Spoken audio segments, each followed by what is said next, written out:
Yes. There's Jason on video too. Okay. Yeah. I saw Kathy. Hello, everyone. I'm Kathy Fraser, representing Brooklyn Park. I'm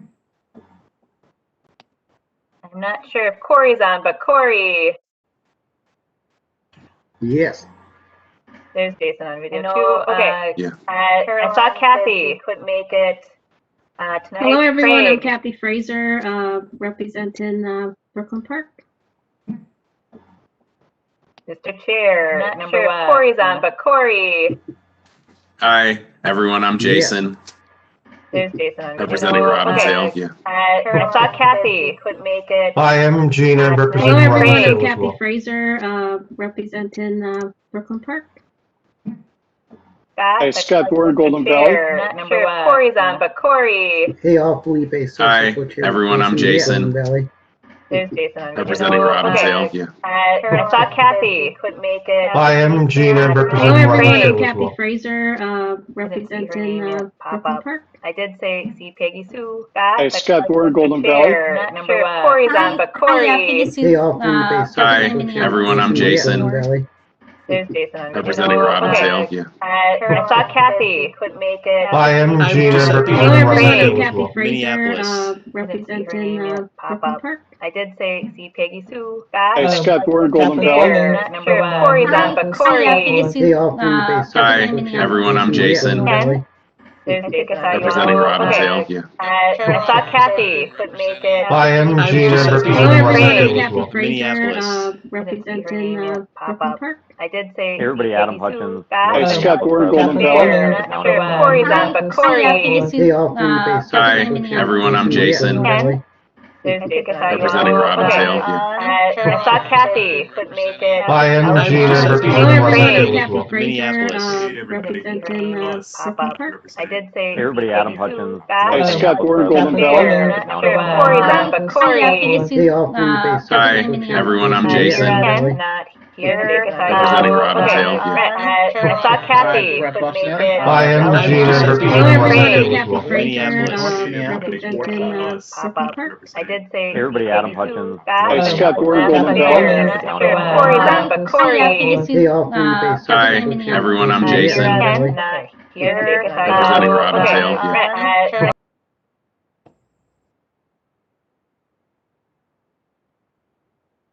Move into the approval of meeting minutes.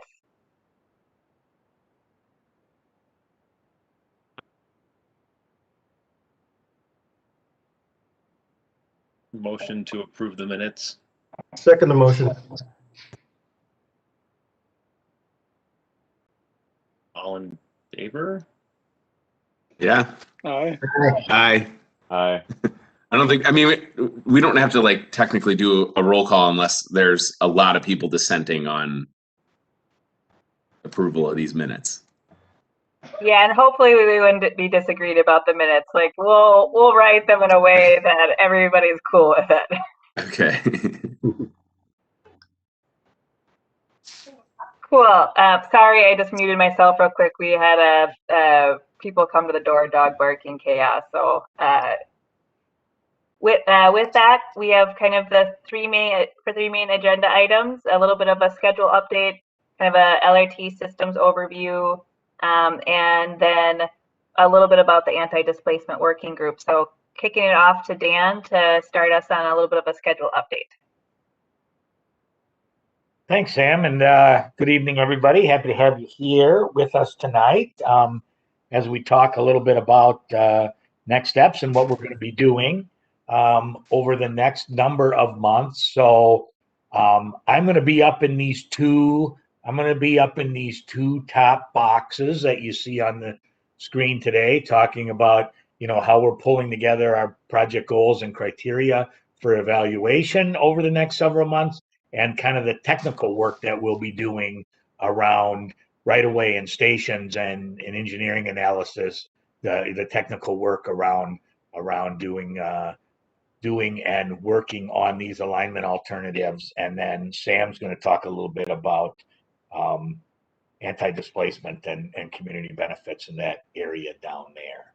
So as we turn to summer, though it doesn't feel like summer out there today, as we turn to summer, we expect that June, July, and August is going to be real busy for us as a working group. And so this chart, which you've seen many times and which we'll continue to use, shows the extent of our work on this reanalysis of the Blue Line Extension project, starting late last year and at the early part of this year, kind of re-pulling the project team together, developing project principles for moving from a LRT alignment utilizing BNSF right-of-way to one that does not. And we're right kind of in the middle of that work right now as we enter May. We've put together principles. We've laid out initial options for route studies and where we might be able to build this. And we're right now in the middle of this work. May, June, July, and August will be a lot about, on the technical side, a lot about evaluating issues, evaluating impacts, looking at how LRT will fit in the various configurations along the routes that are optimal for building light rail on it, and see if we can't continue to work down and use evaluation criteria to narrow us down to a community supported, acceptable LRT route to advance through the environmental impact statement work. So that's where we are. We're kind of in the middle there in that tier 1 work. On the next slide, you'll see some things that are informing us going forward. We did hear from folks that maybe we could leave the survey and the interactive map open a little longer. We've agreed to do that. So that interactive map and our survey will be open through the end of May to continue to, gather more community input. We had, geez, how many surveys responded to, Sophia? 1,000 yet? Yeah, over 1,000. Over 1,000. And we have paper surveys that we haven't necessarily pulled into the system yet. So we've had a lot of comments on our interactive map. And so we're gathering up a lot of data. We want to continue to do that. Our public engagement cohort has added some interpretive services to put some different languages out there and to continue to gather information. And of course, as you know, April was a tough month, especially in and around this quarter. We had the shooting in Brooklyn Center. We had the trial wrap up. We've had just continued issues with the pandemic and COVID. So it's been a very community intensive month of April. And so just knowing that, we're kind of continuing to gather more information and give people more time. The more information we get, the more collaborative we can be. It helps us develop what will be a fairly comprehensive, hopefully, report on this route selection process. So the next slide kind of shows upcoming advisory committees. This is you guys and others on what will happen coming up. And you'll see a lot of technical information here. By June's meeting, we hope to have assembled quite a set of visualizations along kind of cuts through the corridor on West Broadway in Minneapolis, on Lowry, on Washington, on 81 through Robbinsdale, on County Road 81 through Crystal, that will give a real world look at what does a segment of any of those roadways and adjacent properties look like today, and what might it look like with various configurations of LRT. We'll put some side running, some center running, some elevated sections on those various cut throughs so that we can start to answer some of the questions a lot of people have said. What will be left of the roadway if we put LRT in the middle of roadway A, B, or C? What might an elevated section look like compared to the adjacent buildings? Will buildings have to be purchased, or will there be adequate space available to keep sidewalks in place and adequate lane configurations? Those will kind of give us a guide. We'll put a bunch of those, as many of those together as kind of result in changing sections as we move along the piece. Adam, looks like you had a question. You want to go ahead and ask that? Hey, thank you, Dan. So when you said the elevated section potentials, you had said, or it had been said earlier in a previous meeting, that the elevated would be too expensive and a couple other things why they weren't going to do elevated. Is that still on the table, especially in the zone 3? Well, I think, well, zone 3 up in Brooklyn Park. Sorry, I gotta get it inversed. I'm sorry, I'm inversed. Oh, sorry.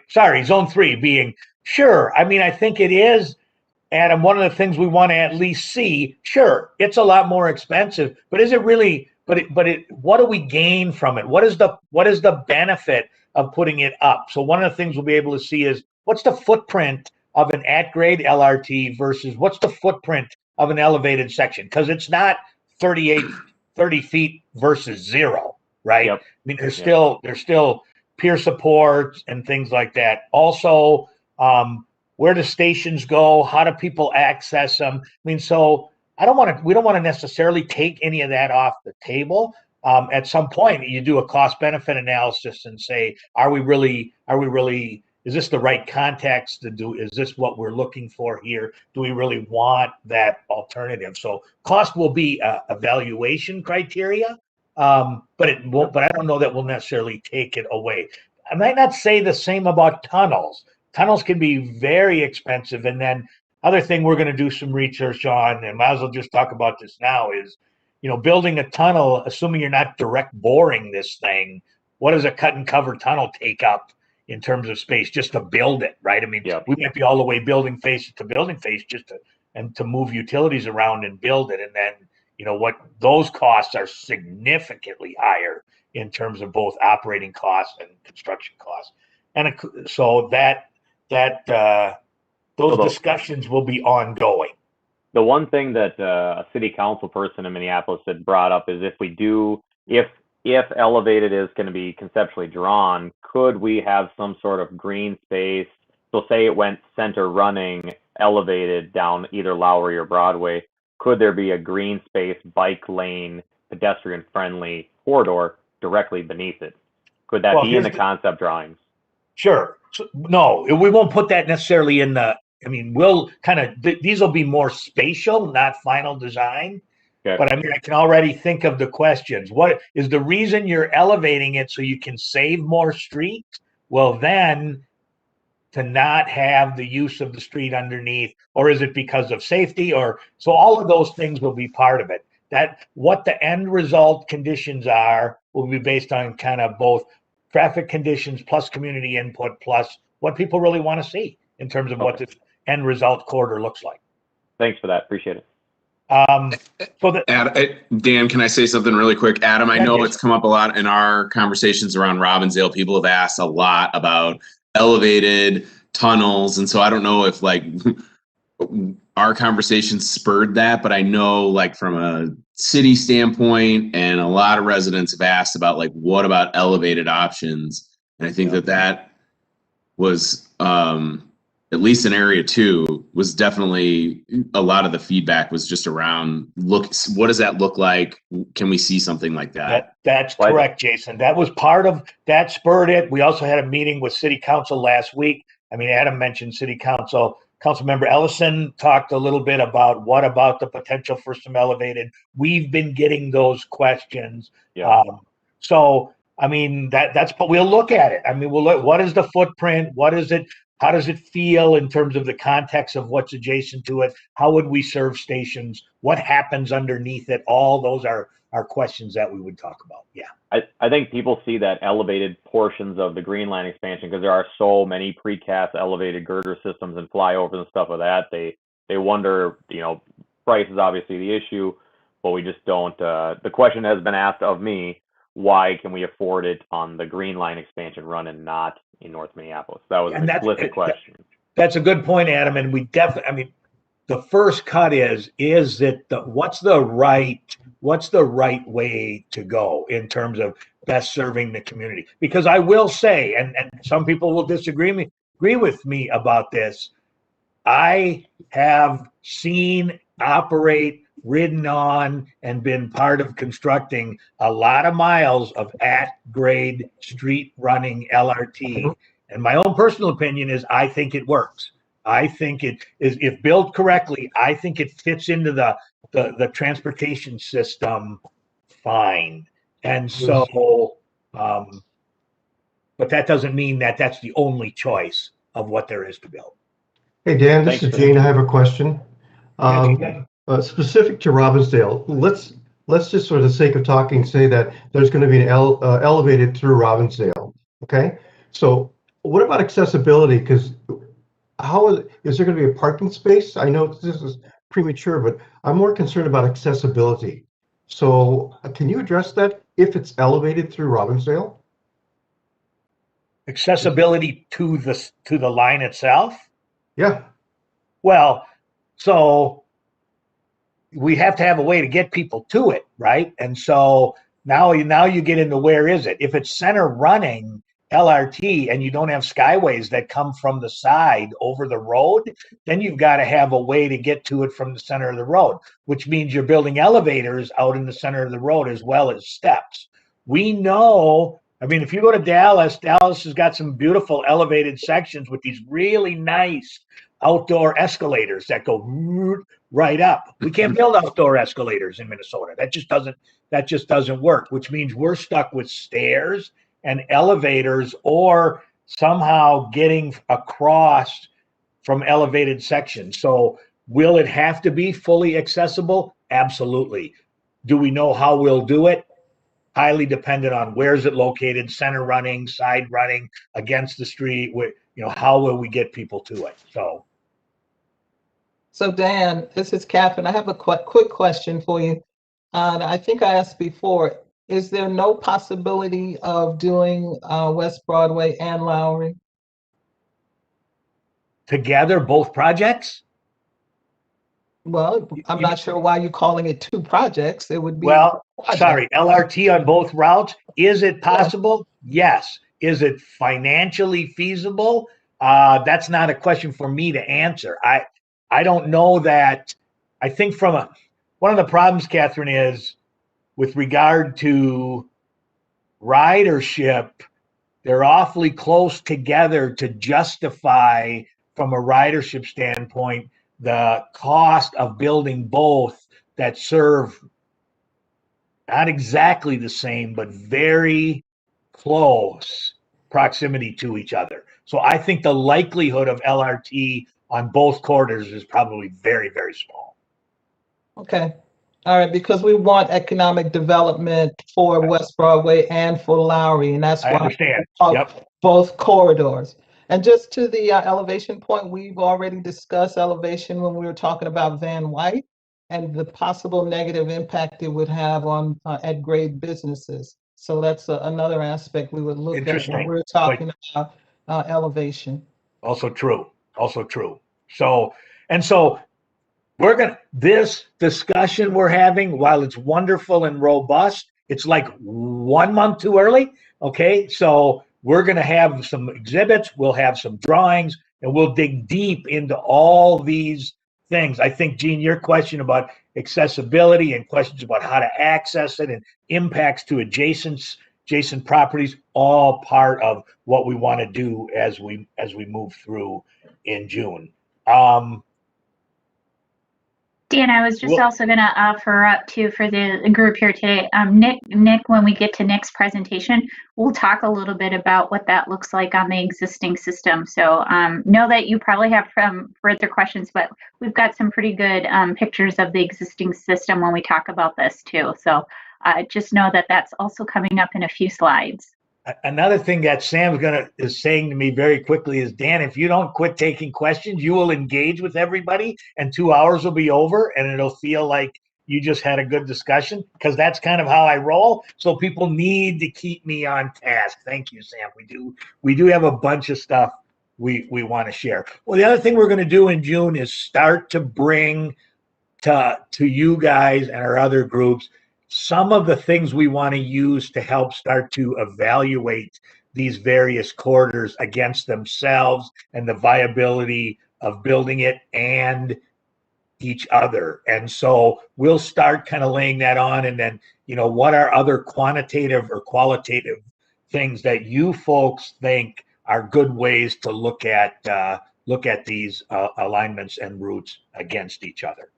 So as we get that set, July is when we really want to start to, for the first time, take that great big step from a line on a map that shows West Broadway or Lowry or 81, and now start to show the actual roadways themselves and what LRT routes would look like on those streets. And that, Catherine, is where, when I look at some of your questions, it'll be under that time where we'll really start to know about impacts to adjacent properties. Where are there pinch points? Where are there spots where homes will be impacted either directly because simply it's not wide enough and we have to widen and potentially purchase a property, to it's not so wide that we have to purchase a property, but now the street gets a little closer to a home or to a business. And what is an adequate sidewalk width to leave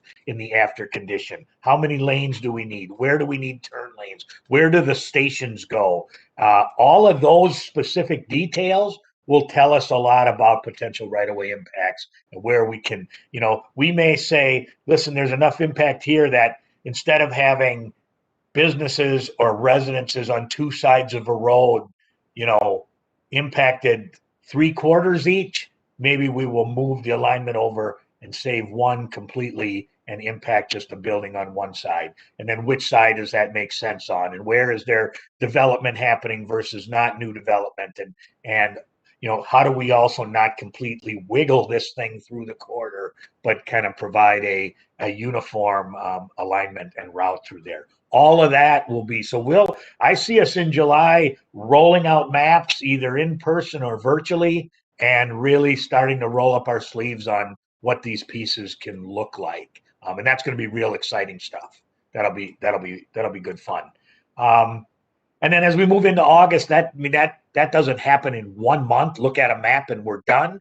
So we'll identify a bunch of things to analyze and then bring those back in August, and then further continue to evaluate different engineering and technical issues that'll help inform how we start to put our draft report together that kind of rolls up and the analysis that we do and pull together through this work. So we'll meet. I mean, if folks think that, maybe we can do part of the quarter one night, we may have to add a meeting in and put some pieces. We'll kind of take our guidance from you guys as much as you want to really get into the nuts and bolts of what this looks like. I clicked you ahead too fast. We did talk about potential station locations. Oh, sorry, Dan. Yes. Sometimes if I touch my mouse, it advances too. So don't want to lose that one.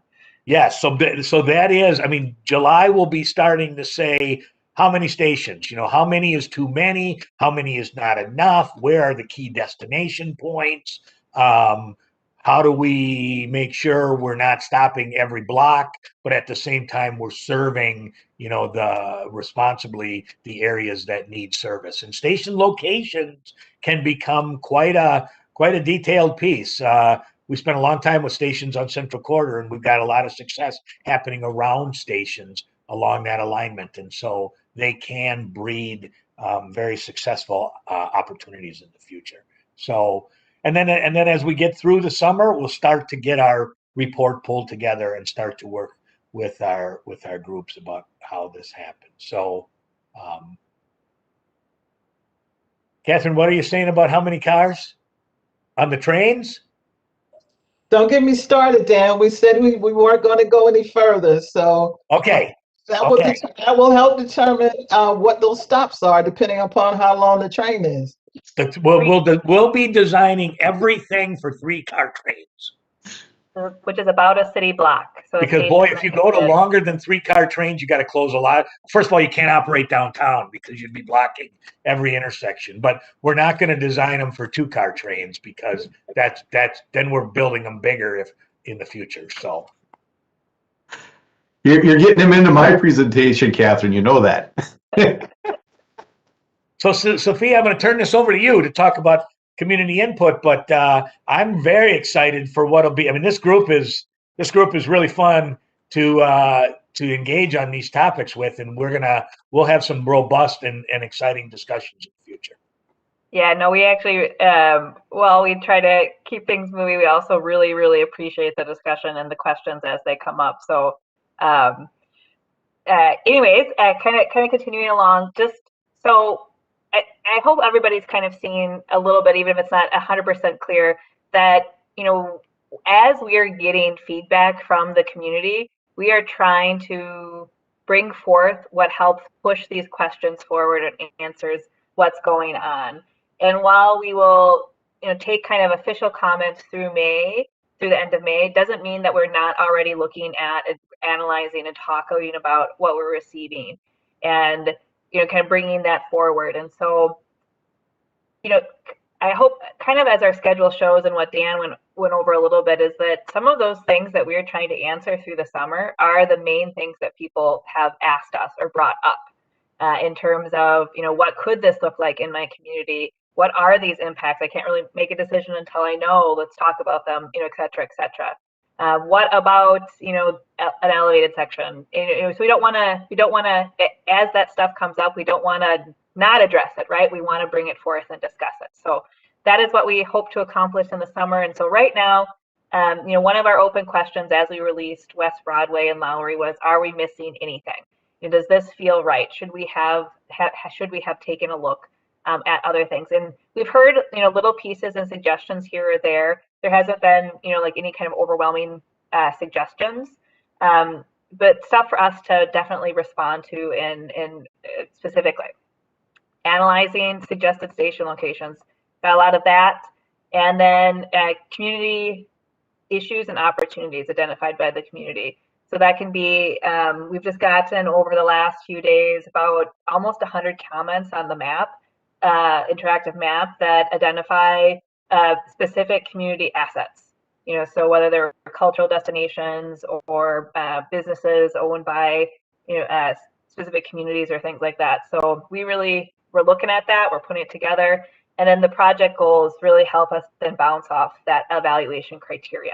And so just wanted to say everything that we are hearing from all of you and all the efforts, both in public meetings and with our online stuff, we're bringing it forward and making it part of what we do.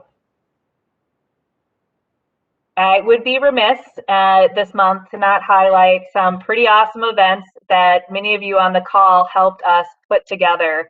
And you know, we've been out and about, but some of the events, whether it was the Robbinsdale listening session or Seeds to Heart, coming and talking to the Seeds to Harvest, were things that we really appreciated, and we got, I think, some really awesome discussion out of, and even just getting out into the world. So a million thank yous with those efforts, and we're out and about trying to get as many places as we can, and whether that's, you know, vaccination sites or festivals or groups like that. So just want to highlight that effort and really thank all of you for that.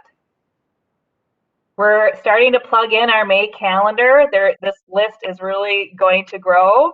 But we're going to do a check-in with the chambers in Robbinsdale, kind of getting out to some of the Minneapolis neighborhoods. And Commissioner Lundy is also hosting a really cool event on Facebook. So this list is actually probably like this long, but just wanted to highlight some of the activities that we have coming up. We can always schedule more, it seems. That's always the goal. We love to be where we can be all the time. So just a little bit, you know, we talked about the schedule in terms of kind of the engineering technical advancement. And so I want to pull that back a layer and talk a little bit about how that feeds into our engagement plan. And this is also where you all are, you know, we welcome your input. And so we know over the summer we're bringing up more pieces of information. So having being places, whether that's community events or pop-ups, and catching people as they're existing in their community is something we want to do. The cohort that Joan Joan leads is also been out at many events. We want to continue having those community-specific meetings because, as Dan kind of pointed out, you get into some of these technical details, and it's actually really nice to have both the big group and the small group discussion. In June, we don't want to also lose the stuff that Sam's going to talk about later with the anti-displacement efforts. And in that July timeframe, as we start to show impacts, we want to talk specifically to the individuals that we might be showing impacts on, even if they're like more minor or things like that. We want to have that conversation. Those are major stakeholders for us, as well as continuing this corridor-wide discussion with folks about these details. So that's a little bit about our gig. And last thing I touch on quickly before I hand it off to Nick is reminder we have about 14 organizations that are also kind of in the weeds with us. In addition to our advisory committees, they're charged with doing some engagement.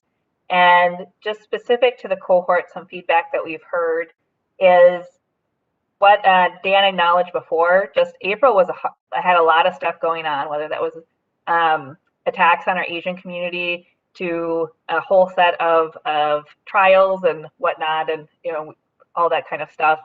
We really need translated materials. We're getting a system that's kind of like better to get things turned around faster in terms of translated materials, and a little bit more about the big picture. So how everything fits together, what our timelines are, kind of how we make decisions. We're trying to bring that forward to you all as well. And to not forget the historic perspective. And with that also comes different levels of engagement with the project. I know there's folks on this call that could probably walk through many years of history on this committee, and so know the LRT. Some of the stuff that we'll cover next is fairly like, oh, we've heard this a bunch, but there's others that we're all just getting used to what LRT is. So just being aware of that. Okay, with that, turning it over to Nick to do a little bit of a systems overview. All right. Well, thanks, Sophia. And from the discussion rolling into this, I think we're going to have a lot of questions coming out of it, but hopefully we answer some of the questions too. This is going to be just an overview of kind of LRT, how it works, and kind of base it on our elements from our existing system. So want to jump to the next slide, please. Thanks, Sophia. So this is a good basis here to start with our high frequency map. So this is the light rail, both the existing lines and proposed lines for light rail and for some of the BRT routes, or for the BRT routes along here. So you start to see how we're filling in a transit system here with high frequency, fast, fairly permanent routes through here with LRT and BRT segments. So, and you can see how the LRT kind of acts as a good backbone, with the green line coming from St. Paul into Minneapolis, and the blue line coming up from the south, from Mall of America and into downtown Minneapolis, and then how the extensions, the green line extension underway out to Eden Prairie, and then the blue line, our proposed blue line extension here, how it kind of makes a good crisscross of the Twin Cities. And then the other lines going through here are BRT lines that are either existing or proposed, and how they start filling in that whole network. So the whole purpose is to build a robust system that's fast and reliable, and has good amenities such as stations and off platform ticketing, so to make things go quicker. So next map, please. So I want to talk a little bit. We get a lot of questions about why don't we do something like light rail, or like North Star, or how come it doesn't operate elevated like Chicago. So here's some slides just to discuss a little bit about the different operating modes, and although they're all rail related, the rails are actually different. So the first slide here is our North Star system. It's a commuter rail, and it runs on existing freight railroad from Big Lake down into Minneapolis. Stationing on that is typically 2 to 5 miles apart, so quite a good station separation between stations. Moving over into light rail, light rail again, as we've had these discussions, this is a photo showing us going down through on University Avenue through or on Green Line, and light rail station a little bit closer together than the commuter rail. Half a mile to a mile station is a good rule of thumb. A half mile when we're in more of those dense downtown areas where we have more destinations to go to, and then as we pull out a little bit farther, some of those stations become about a mile apart. The running way here, the guideway that we run on, is mostly dedicated. We do share a little bit of space with buses, particularly at the Washington Avenue through the U of M. So there's a dedicated transit way there with the light rail going through there. Buses will go onto that rail guideway also, and then off to the side there's space for bikes and emergency vehicles. But that's about the only case of where it's really a shared operation on that guideway. And the two lines that we have in place are the existing green and blue lines, with green line being under construction. Now, another form is a streetcar. Riverview is something that they're looking at right now and evaluating the viability of that.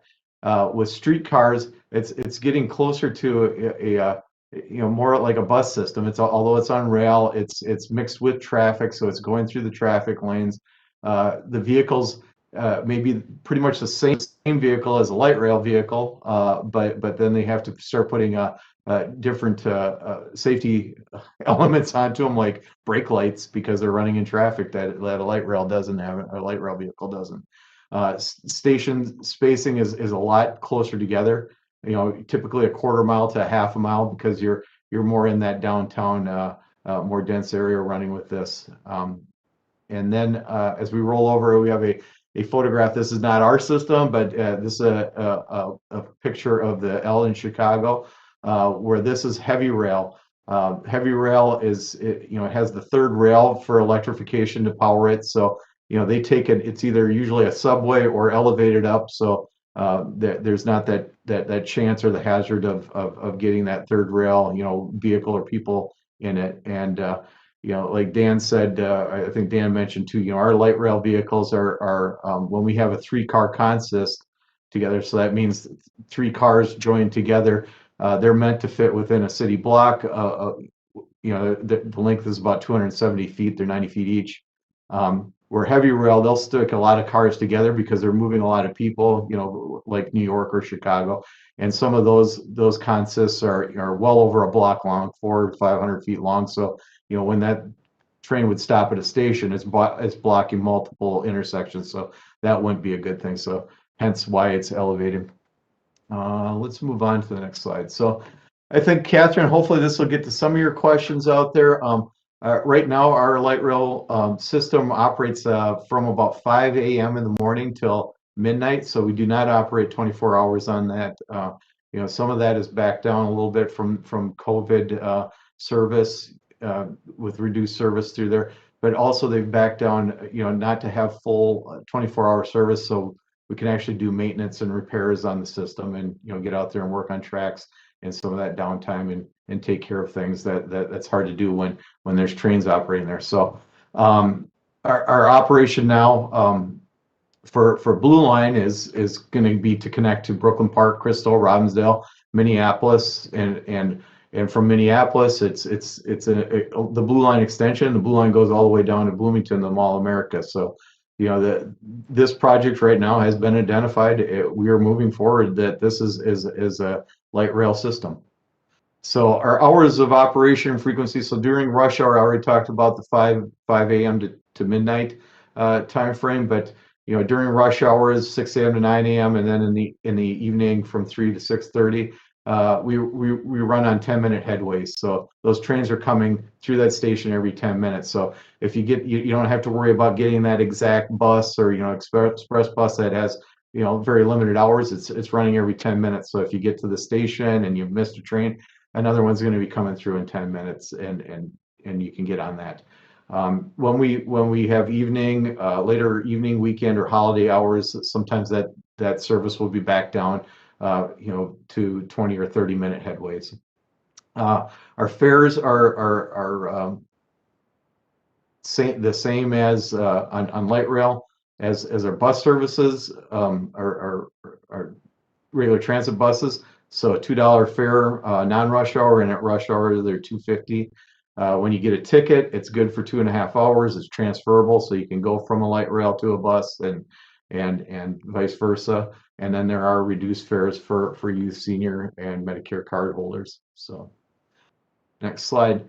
One of the things about light rail is the environmental benefits, because the light rail does run on electric, so you know it's a easier way to get clean energy and run off of clean energy than a combustion vehicle. But what we're showing here in this graph is an APTA study showing that, you know, basically a per passenger mile releases about 1/3 of the CO2 that a regular single occupancy car would have. So talking a little bit about what our vehicles can carry, a 3-car consist can carry up to 270 passengers in it. So that's 270 passengers every 10 minutes going on that vehicle through there, you know, compared to, you know, 1.5 or 1.7 passengers per car making that same trip.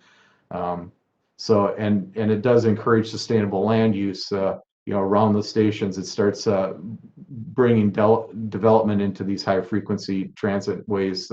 So it focuses more of the development around the stations, around that light rail.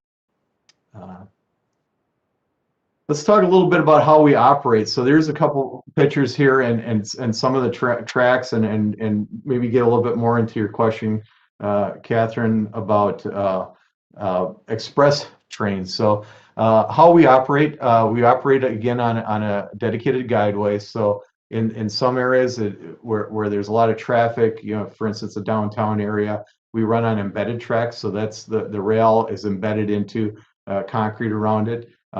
It works well for those scenarios, but you know, it's harder to maintain. If you have a rail break, you have to chip out concrete, fix the rail, put it back, put all the concrete back in place, and it can be quite time consuming. For a lot of our system, you know, when we're not running through downtown, the bottom right-hand picture shows a blue line train running there, and that's embedded track. So that's the typical ballasted track that you would see on a railroad with it in there. So it's easier to maintain, it's easier to set grades, adjust things, fix track through that on that embedded track. The other upside of the non-embedded or the ballasted track is, you know, it maybe discourages people from using that track as the shortcut. On embedded track with the concrete, I've seen bikes riding down it because it seems like a really good place with limited cars on it to ride your bike, which is not a good idea. And I actually have a picture somewhere of somebody pushing a stroller down the guideway. So those are some of the safety concerns of having that, something that looks like a nice sidewalk.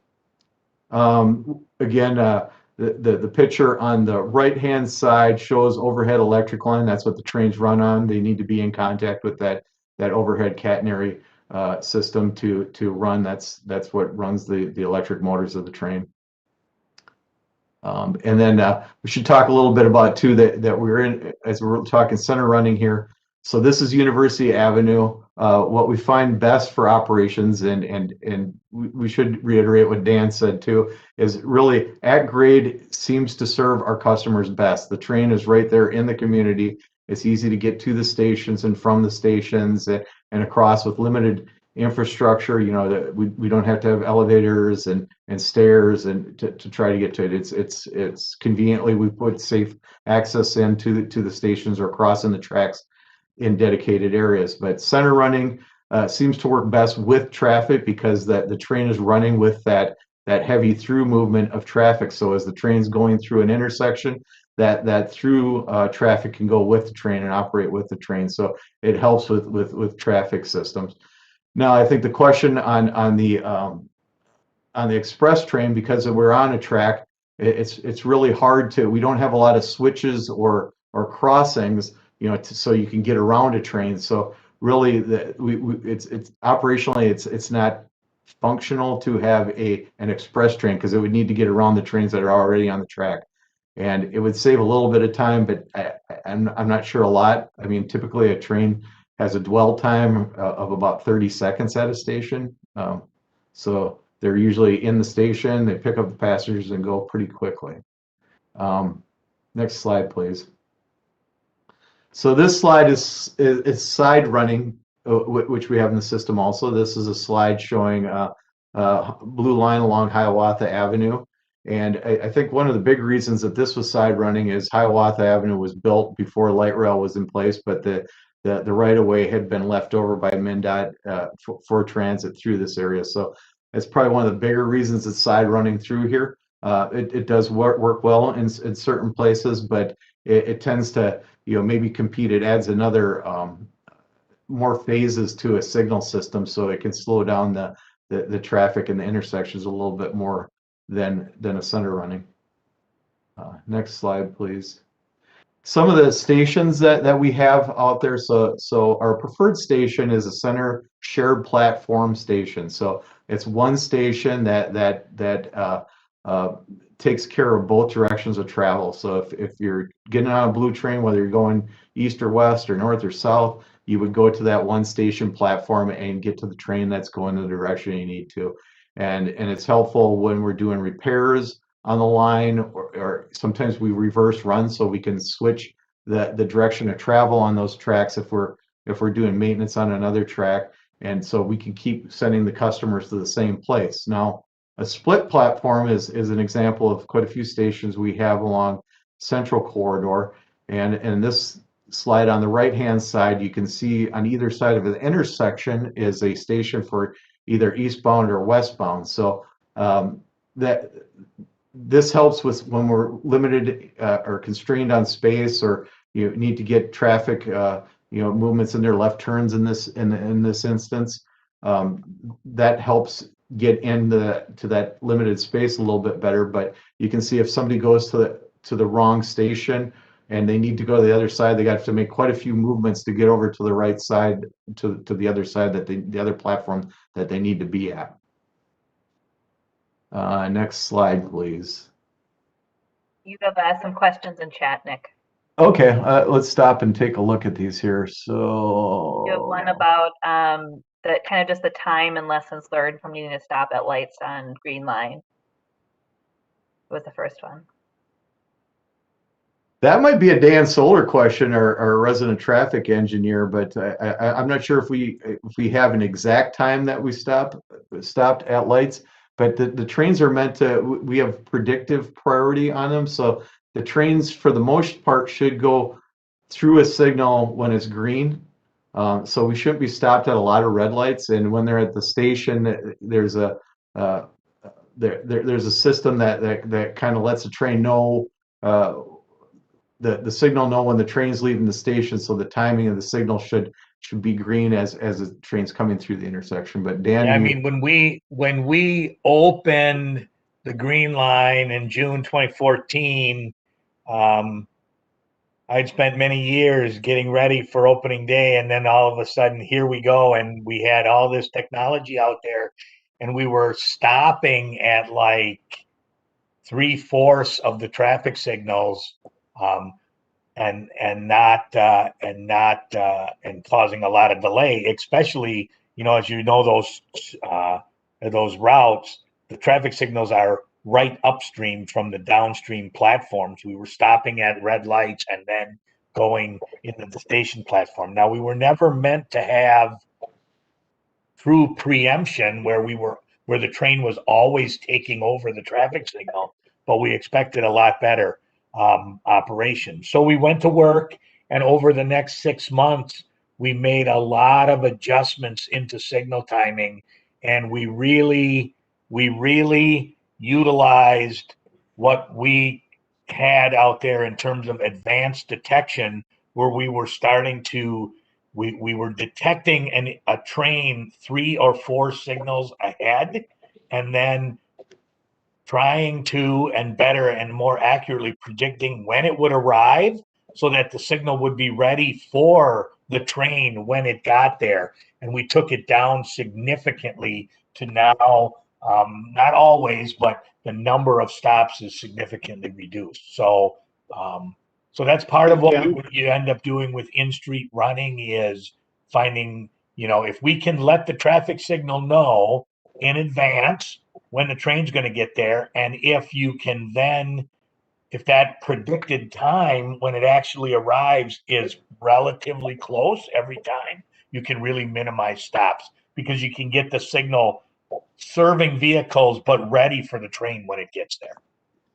Dan, this is Scott. That's really helpful. I had always wondered whether this is kind of a hard-coded problem with center running that you just couldn't get around, or whether it was kind of a solvable technology problem with learnings and data and metrics and all those things that you could improve it over time. Because I mean, lots of folks on the phone would probably say the same thing. I mean, the joke of, all of my kind of cohort when that line went was it was quicker to get on your bike and ride to St. Paul than it was to get on that train. Well, and I know, between Minneapolis and St. Paul, I know that has drastically improved, but boy, the early days on that, it did seem like it was stopping at every single stoplight, and it would take you an hour to get to St. Paul. So it did. It was we were predicting a 37-minute run time, and we were in the mid to upper 50s, and we just said, "Whoa, what's going on?" And so, and in fact, Brian Lamb, who was the general manager of Metro Transit at the time, worked in Minneapolis, but had a lot of meetings in St. Paul, and he would literally ride that thing and record every time it stopped and for how long, and then he would send me all that data like every day. And so but what we're not able to do is we're not able to simply call LRT a freight railroad. In other words, put up gates and then bring down those gates, stop everybody, and let the train go straight through. Nobody was going to allow us to do that. And when I mean county, city of St. Paul, Ramsey County, Hennepin County, it needed to be part of the system, but we needed to minimize where it would stop. And the best way we could do that was find out early when it was going to get there, and then use the technology and the traffic signal controller to remember, it should be easy, right? Because when east-west green is on, or in this case, when north-south 81 or north-southwest Broadway are green, the train can go through with it. So just make sure it's part of that time. You can do that if you get that in advance. So we know those things now. We've learned a lot. And so as we design these in the future, if we're at grade running in the center, we will put the proper infrastructure in place to allow us to use that data. Also, this whole issue of traffic signal controllers talking to each other by fiber has come like 1,000 times in the future better than it was back 15, 20 years ago. So we're really able to do a lot more things. Thank you. So I see another question here about just a simple one about right-of-way. Yeah, University Avenue right-of-way is typically 110 to 120 feet wide there. That's why we have why there's 4 lanes of traffic on University Avenue. So right now, West Broadway, Lowry Avenue, we're in that quite a bit narrower, 75 to 85 feet width in there. So a little bit of difference in right-of-way width. And just going through here, just a couple other questions. So Catherine, we'll talk a little bit about issues with station lights and signage, and we can get to that. What's the estimated run time to target campus from downtown? So I think Dan brought that up earlier. When in our last I brought that up, Nick. Peggy Sue was listening. She answered Philippe's question. That's great. Thanks, Peggy Sue. Yeah, I see that now. That popped up. Thank you. Thanks. So, but we will do time to travel studies as we get going forward. So, jumping forward here, we get a lot of questions. This gets into our structures discussion, but just interesting enough, in our existing lines, the blue line and the green line out there, there's only 2 stations out of 36 stations in our system that are not at grade stations. So some of those stations, for instance, Franklin Avenue is on a bridge, but you still can access it on both ends from grade. So all other than the airport, which is in a tunnel. So obviously the airport is the terminals in the middle of the airfield. So to get to that airport, it needed to be in a tunnel because we wouldn't really want to run the train across the runways. So came through in a tunnel. For space constraints, that station is in a tunnel beneath the airport in that location, but you know, it goes down that tunnel pretty quickly when it gets to the airfield, and then comes out pretty quickly also and starts running at grade. The other example here is elevated is Lake Street Station, and as Lake Street is following Hiawatha in this location, Hiawatha goes over Lake Street on a bridge. So the train there kind of follows that same profile. So we're up on an elevated platform at this location too. So you need to either take stairs or an elevator to get up to it. But just interesting, out of all those stations, those are the only two that are not at grade. Let's talk a little bit more about some of our stations. This is a rendering that we had for 85th and Broadway up in Brooklyn Park, and just kind of showing what, you know, a center running center platform station looks like. And for the plans that we have a standard or a typical footprint for these stations. So, you know, all the amenities on that station are in the same place, whether it's the ticket vending machine or the go-to card readers, or where the signage and is all in the same place. You know, they are customizable by you know, maybe changing up the architecture on the facade a little bit, or changing the color of the stations. But you know, if you're going from one station to the next, we have a standard platform on those stations. I also want to kind of point out, and as we get to those stations, and a center running station, you know, typically the best access is at an intersection. That's where you want to get people across, where there's signals, where we can stop traffic and get pedestrian signals to cross. So we really work on enhancing the safety through that area to make sure that you know, our crossings are you know, pretty compact, so you're not traveling across or walking across massive expanse of traffic lanes. In the middle, we're able to offer pedestrian refuge with additional buttons, so you can push a button in that location to cross the road, or you know, if you're going all the way across and not going to the station, and you only get halfway through, that you can push the button to recall that ped signal to go back across too. So we want to really work on pedestrian bike safety and multimodal connections at these stations. Next slide, please. This is an example of a center platform station on the Green Line. This is at Prospect Park area on University Avenue, where 29th comes into University Avenue. So this is a good example of how we have a center platform station, center running in here, and then there's a lane of traffic on either side for automobiles to go back and forth. So just an existing example of how we fit this in.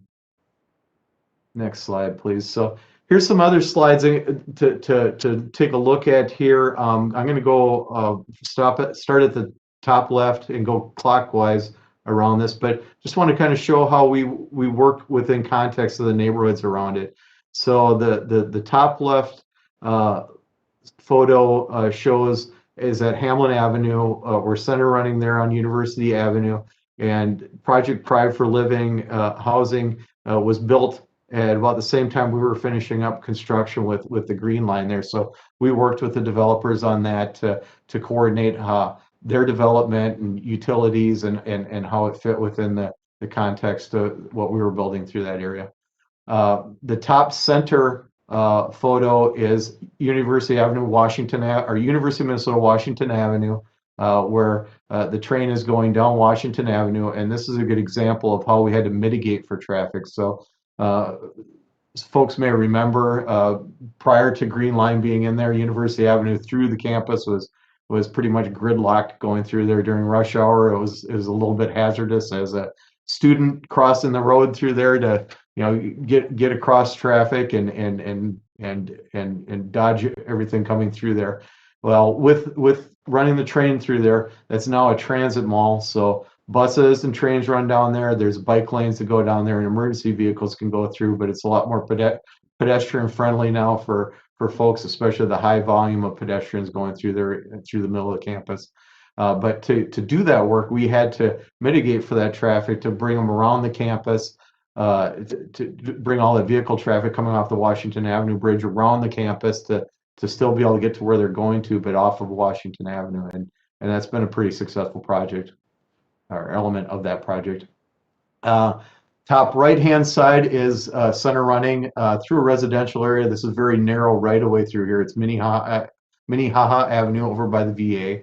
The right-of-way here is about 66 feet, so we get a lane of traffic in each direction with sidewalks on either side of it. And it's in this shot, you can see it's more residential through this area. As we go down, the bottom right is just a photo of us running through downtown Minneapolis. So we're in that downtown, heavy urban area operating. The bottom middle is just another view from the other direction of Prospect Park Station. So you can see how the station comes out and then turns up onto University Avenue through this intersection.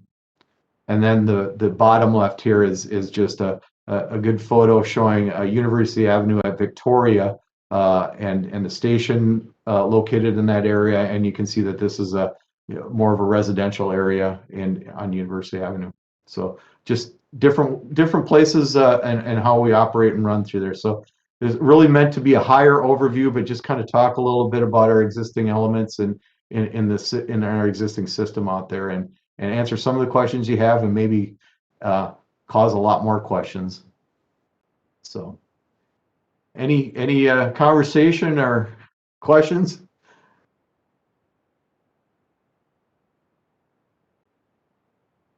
Well, great. Dan answered all those questions earlier on, Nick.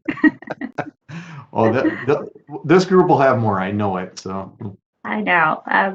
Why don't we go ahead and move into the next section here, and which I do think we'll have some good questions and good conversation going on. So wanted to provide the advisory committee tonight an update on where we are on working on some of the activities that we have talked about in terms of anti-displacement and equitable development, and also kind of previous commitments. So Sophia, if we can move to the next slide. Just a reminder, Dan and Nick is really talking about a lot of the technical aspects of our project: stations, track, right-of-way, parking, traffic, bike lanes, all of that. We also know that in companion to our project, we need to also be having conversation about community benefits, equitable development. How do we provide an opportunity for continued community project? How do we address anti-displacement and gentrification? And also, our commitment is making sure that our communities, particularly in Golden Valley and our neighborhoods on also Memorial Highway, with the previous alignment, we did bring investments that promoted safety, that promoted community continuity, that promoted kind of the ease of transportation as well, and that we don't leave those behind, but we continue to work on realizing what those investments are. So tonight, just wanted to give the committee here an update on some of the conversations we've been having with your partners on the Business Advisory Committee, feedback that we've received from folks around this virtual table, as well as some of the stakeholders as we begin to think about how we begin to address some of these pretty hefty issues, but ones that are super important to the success of this project. And in a lot of our community members' minds, just kind of like we need to be talking about it before we can really maybe even move forward on some aspects of the project.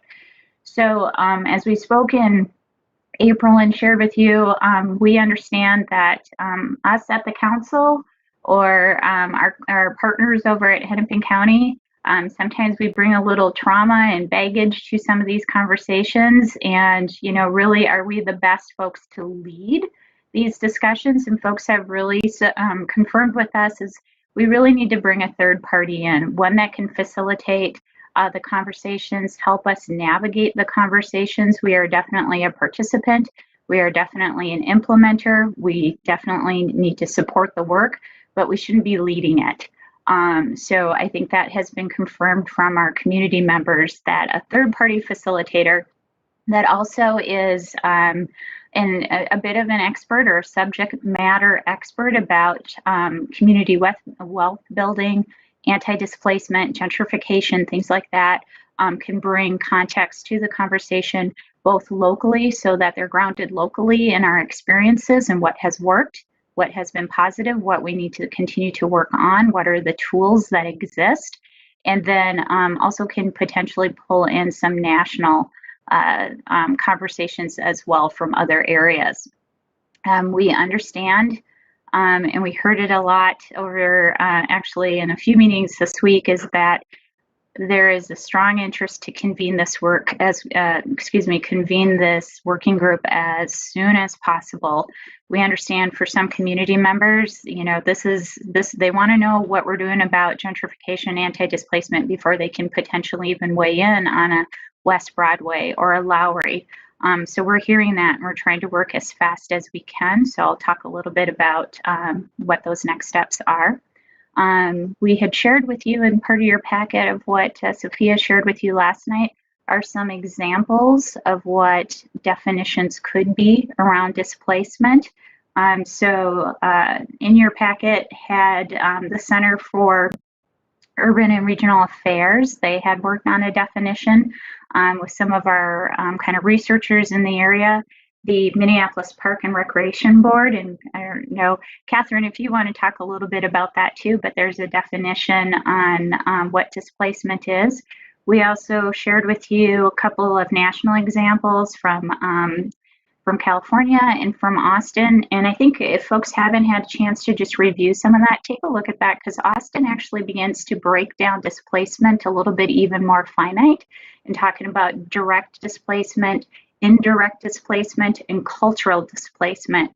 So some of this does sound a little wonky. I think what we're hoping is that we can come up with a local definition that really resonates with community in terms of what displacement and gentrification is. So as we begin to research and kind of bring some of that forward, we want to bring that to our stakeholders and kind of share and begin to get a little bit of our arms around what a common language could be in these areas. Just some additional feedback, folks understand this is pretty complicated, that there aren't any easy solutions. We want to give it the time and the space that it needs, so we're trying to honor that feedback. We also recognize there are many, many, many organizations who work in this area in the public, private, and nonprofit sectors, and we want to tap into that and bring that into the conversations as well. And clearly we heard from our folks that this requires a commitment from the project. And I just want to say from the project team that's here today and from the council and Hennepin County, our policymakers, you've got that commitment from us. We will be talking about this and you will be engaged through the process. So maybe Sophia, we can move to the next slide. So slide 32, we've just broken down some of the potential names that our advisory committee members, both from folks around the table tonight and our business advisory committee, the cohort group that Sophia talked about, and some of our kind of other peer groups, stakeholders have shared with us, like what are some good examples that they've experienced in this work, or people that they know of, or of organizations that could potentially lead some of these. What we're doing is collecting that and just kind of sharing with you what we're hearing. But as we develop this scope of work, and I'll talk a little bit about what that would be, that we're making sure all of the folks that work in this area know about our work to do this, pulling a working group together, that it's connected with this project, and that we're definitely tapping our local resources so that they're aware of this work going on. So you see Trust for Public Land, locally, the Center for Economic Inclusion, which has done a lot of great work on equity and wealth building, the Alliance, also some nonprofit groups here, even the Chamber, even our Blue Line Coalition that we have representatives from, where they've developed actually an equity and development scorecard. So kind of building on some of the information that has come together in other areas. And of course, the University of Minnesota through a couple of different of their research areas. So just wanted to share with you tonight a bit of that list. We're going to continue to build this list. So we're, again, making sure we're connecting. Sophia, if we can maybe move to the next.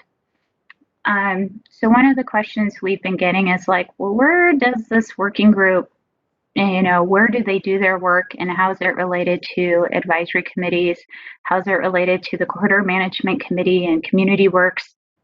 And also our cities that we're working with and agency partners and community partners. I don't think this is the final graphic, but what we're trying to convey is that this work is connected in everything that we do with our advisory committees. So as the working group gets together and they begin to develop work product, it is our hope and wish and intent that they're bringing that as draft information to the community, the committees that we have and our stakeholders, and receiving feedback and kind of moving that through the process. To accomplish a couple of things. One, that they're getting that direct feedback from our advisory committees, and that two, that you can also see how that work is moving forward and have an opportunity to help shape that and put some really good community thought behind it as well. So this isn't the ultimate graphic, I think, but the point that we're trying to convey is that this work will continue to move forward. It will be connected with the work that we're doing on the technical side as well, and it will also have a connection to our advisory committees. And so the other piece that we'll try to explore and getting a little bit of feedback too from community members is kind of like, how big is this group? We know that there's a lot of interest, and who sits on that? So we're hoping that our facilitator will kind of help us a little bit to find what that sort of optimal size is, knowing that there is that review and comment and share with our advisory committees. But our hope is that it's a nice working group that logistically makes sense. It also really is intended for sharing the work with other groups. And maybe there might be an opportunity where if it is a little bit of a larger group, it might break down into some like specific areas. Maybe there's a concentrated area on gentrification. Maybe there's an area on anti-displacement. Maybe there's an area that is specifically more interested folks getting around community wealth building and kind of bringing that all together. So again, we don't have the right size. We don't have maybe all of the members identified yet, but we're working towards that. And again, just talking a little bit about the role of the facilitator and just reinforcing that it is an organization and or a person that really does come with some good local experience and understand the partners and again, the tools and really building to success. So the next slide just shows again some of the organizations we've heard from our stakeholders who should be around the table. So you see some of our agencies there, definitely representatives from our community advisory committee, our business advisory committee, some other community experts, our corridor cities, clearly the private sector and some economic development experts, affordable housing, some of our community partners that are already doing this work, bringing some of that academic research arm to this as well. And we keep asking when we're in different spaces, are there other organizations or other community groups that should also be included as we think about what this is. So what we're doing is pulling that together and wanting to share that, like, here's who, as we've asked the question, our different stakeholders think should be around the table, so we can confirm that as we go forward. Next slide. So just to kind of recap, we're gathering those list of organizations and stakeholders that should be included in those conversations. Again, beginning to help fill out to think about who's around that virtual table of that working group. Carry forward some discussions about definitions and case studies, and we'll talk a little bit about Central Corridor tonight, and really bring in some of that initial local and national work that can help the working group kind of move forward so they don't have to spend some time right off the bat doing that we're preparing them and providing that information forward. Drafting a request for proposal to find a convener who can help us with this work. That is something that we're working on right now, and our thought is once we get that into draft form that we would be sharing it with you all so you can take a look at that. We can have a discussion at it at our June meeting and get your input on really kind of the roles and responsibilities and how that can come together. So you'll get that ahead of time so you have some time to react to it so we can have a great discussion when we get together And then outside of this work, we are not just leaving this work only up to the working group. We will continue to talk about anti-displacement and gentrification and wealth building through our project goals and evaluation criteria. They find their way in a lot of the work that we're doing and even some of the technical work. So just know that we don't see this as something that's just a satellite and off. It's definitely connected to our work, and so we'll be engaging on that as well. Just real quickly, we'll be talking about this in June with you when we have a draft request for proposals. Our hope is that after we receive your input, that we can produce a final and put that out. And again, all those stakeholders, definitely be connecting with them and at those different networks to make sure folks know this work is out. And really looking forward to having some really good proposals come on in so we can take a look at that. And as I said, we'll continue to engage community on anti-displacement as we move forward. So I'm going to hold right there and just see if there's any questions or any comments from our committee members before we move on. You know, I have a lot of questions, Sam. Yes, Catherine. Of course. There's two questions. One, who's going to decide after the RFP has been submitted and you get proposals? Are we voting on it, or you're going to decide? Who's going to decide? And second, sorry, go ahead. Yeah, what's their goal? I mean, what are they trying to do? Just do some documentation, or are there some action items that are going to come out of this particular group? What's their ultimate goal? Yeah, Catherine. So our hope, a lot of what we do, we like to do things partnerships. So I think when those proposals come in, we would definitely see a role for some of our agency staff to be reviewing that.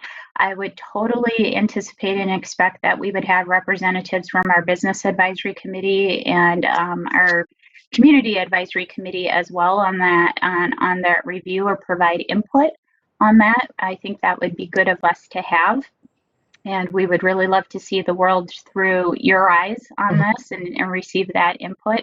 So that is something we haven't formalized, but kind of just as we've been rolling around in our heads of how that would come together. There's probably some other community groups or experts too that we would like to have. Part of that is seeing the proposals of like who presents, and then we can also reach out to some other organizations, and if they haven't proposed, maybe that they're also sitting on a review committee because they are subject matter experts and can kind of help with that review. And to me, they're not experts unless they've been displaced. Gotcha. Understood. And we understand that there's a lot of research folks too that have spent some time understanding that and talking to folks that have been displaced, whether it's been residential or business as well. So there might be a role for them as we take a look at those proposals. I think your question is like, what is the role of this group? Kind of what is their charge? Is really to help us identify and develop policies that prevent displacement, that prevent gentrification, that really, focuses on community wealth building with the opportunity that we have with the Blue Line. We know that there's organizations doing a lot of this work. Hennepin County has tools, the council has tools, the city has tools, different organizations have tools, but we haven't maybe used our tools together. So this group would come together and take a look at that. Do we have the right tools? What can we actually implement and actually bring those implementable policies forward? So whether you're at the city or at the council or at the county, that we can actually be working together to arrive at the same destination with it. And I think it's been very clear, and I think, Dan, you could probably share this as well in terms of the Hennepin County policymakers.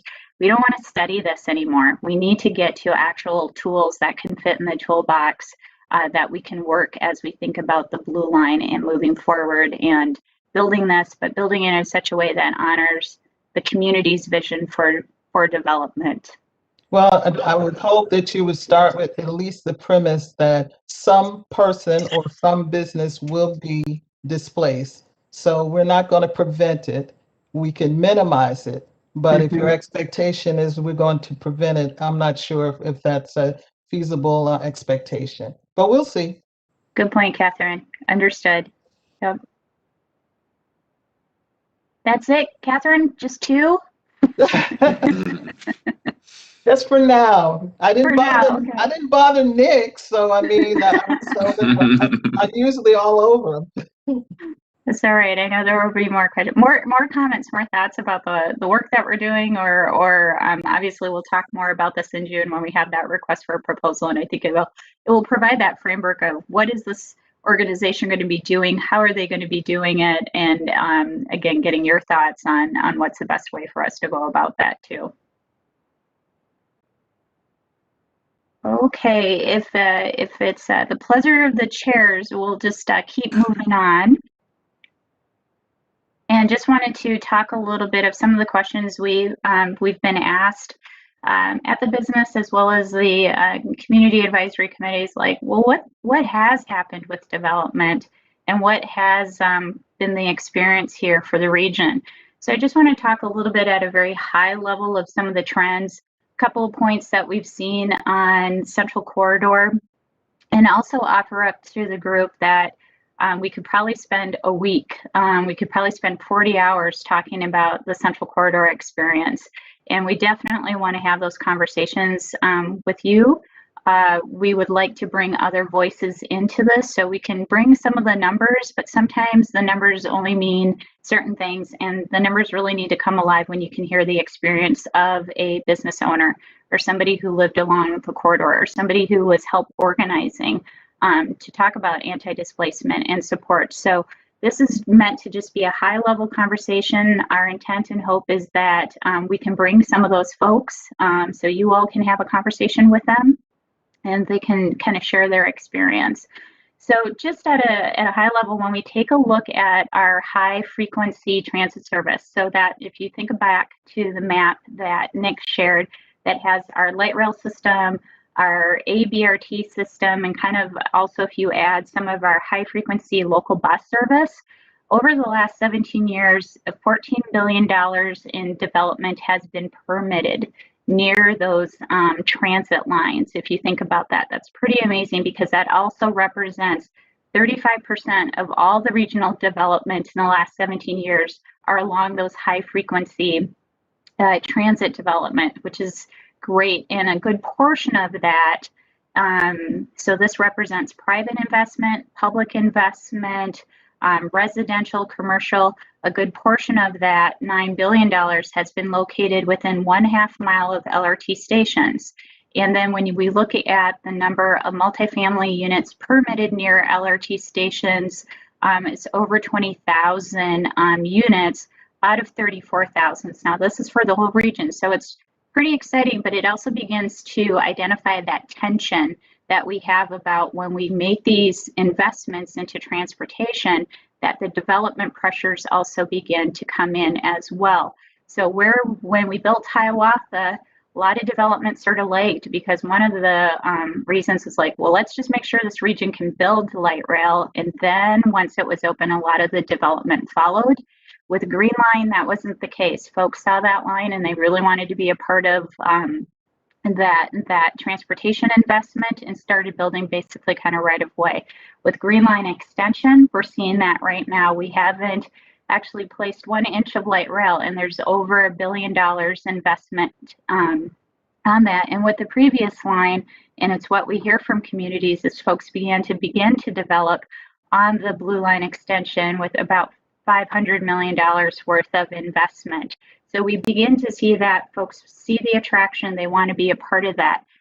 So the first set of numbers are permitted, and looking ahead in terms of plan, very much the same trend. Almost 70% of the planned development is going to be near these high frequency transit corridors, a good portion of that being near LRT stations as well. So talk a little bit about Green Line, kind of our central corridor, our most recent experience in building this. And what we're seeing is that regionally, the line is a success in terms of ridership. overall development, especially when you're bookended by downtown St. Paul and downtown Minneapolis. You have a lot of the development that really kind of overshadows some of the corridor there, and job growth. So just a couple of points on each, some data facts to kind of help folks think about the success of this, not the only metrics, but just wanted to share a little bit with you all in terms of ridership. So when the planners were kind of putting pen to paper and thinking about what the projected ridership would be and looking at the numbers, in the year 2030, they were thinking about 41,000 average weekday rides. In 2018, we actually surpassed that. So well ahead of the projected ridership, 2018, over 42,000 rides, which is pretty exciting and quite a success. And Dan can tell you a lot of our national folks kind of are calling up and like, how did that happen? Why are you guys such a success in being able to kind of tell that story? That's what happens when you connect two downtowns, a university, employment, the capital. A lot of good things begin to happen there. The corridor has also become more diverse in terms of who lives there. So we've been able to see the numbers increase in terms of diversity and representation of our residents. In terms of employment during construction, so like the actual construction contracts, there are goals for employment for women and minorities. For women, the goal was 6%, and when the project was done, it was actually hit 7%. For minorities, the goal was 18% and actually 19%. And just so folks are aware, Southwest also has goals, and they're higher than what you see here. So for women, it's 20% now for the Southwest LRT project, and for our BIPOC communities, it's 32%. So again, this increase of making sure that the folks that live in these corridors can also work in these corridors as well from construction and even before that. There's also a great attempt to make sure that all of our businesses that work in the construction trades are also part of the success of this project. So contracting with disadvantaged businesses, the goal for these civil contracts were 15%, and actually 18% was achieved. For Minnesota specifically, that was almost $120 million coming to our local contractors. For Southwest, that goal is 16%, and about $100 million has come into our local DBEs as well. So moving on to the next slide, there was a great effort to make sure that businesses along the corridor stayed. We're also able to weather a little bit of the construction impacts. We're not going to run away from that. There's definitely impacts during construction. But I just wanted to share with you a little bit about what that looked like and kind of what that program. So as some folks know, while we were in construction for Central, we were kind of in that economic downturn. We were slowly getting out of it. So some businesses took that opportunity with kind of lower construction rates, lower materials to say, we're going to make some improvements to our own building. Some did that outright, some did that with help with some loans. There were some grants to just provide help in making facades. Lots of training and technical assistance at the local level and to make that happen as well. So a good number of businesses really took that opportunity to say, hey, I was going to plan to expand or do some other improvements. I'm just going to do it during construction. About 200 businesses were aided by about a $4 million kind of ready for rail forgivable loans. Again, to kind of get them and carry them through the construction time. And here's, I think, sort of the piece that is that sort of that myth buster, I think, that we like to share with folks. 128 street level businesses open fronting the Green Line during the 4-year construction period. And that's actually 13 more than closed or relocated. So even during construction, there were businesses that definitely closed for one reason or another, or some relocated, but ultimately there was a net gain of businesses that opened during construction. So our next steps, as we shared with you, is that we can provide the facts, but there's so many good stories behind the actual experience, and we want to bring that local perspective. So hopefully with the co-chair's permission, we can bring some of those speakers in, some of the business owners. In particular, we have a business owner that now sits on the Met Council, and that's Councilmember Chris Ferguson, somebody who went through this and was impacted. And actually one of the reasons why he even wanted to serve on the council is to bring that perspective as a business owner who lived through construction, to make sure we're doing the right things on the next project. We love to bring in some of the perspectives of the local residents as they live through construction. A lot of this work was done because we had great community organizers and bring in their perspective as well, and some of the policy makers. Some hard decisions were definitely needed to be made, and how do we support our communities through this and kind of share that perspective. So again, we would be happy to work with our co-chairs to design a program that we can bring some folks in and have some further discussions with that. So I'll hold there and just see if there's any comments or any questions on what we've just shared. I have a couple comments or questions that kind of go back to what we were talking about before and this, and what I've talked about in the past. I want to make sure that we don't forget about what didn't work, and making sure that people understand that we've learned from previous experiences in order to build trust, and making sure people know that we're trying to engage with the community and not displace people and businesses and things that sometimes do get displaced, whether we like it or not. Now, you mentioned 128 businesses were built and 115 businesses were closed.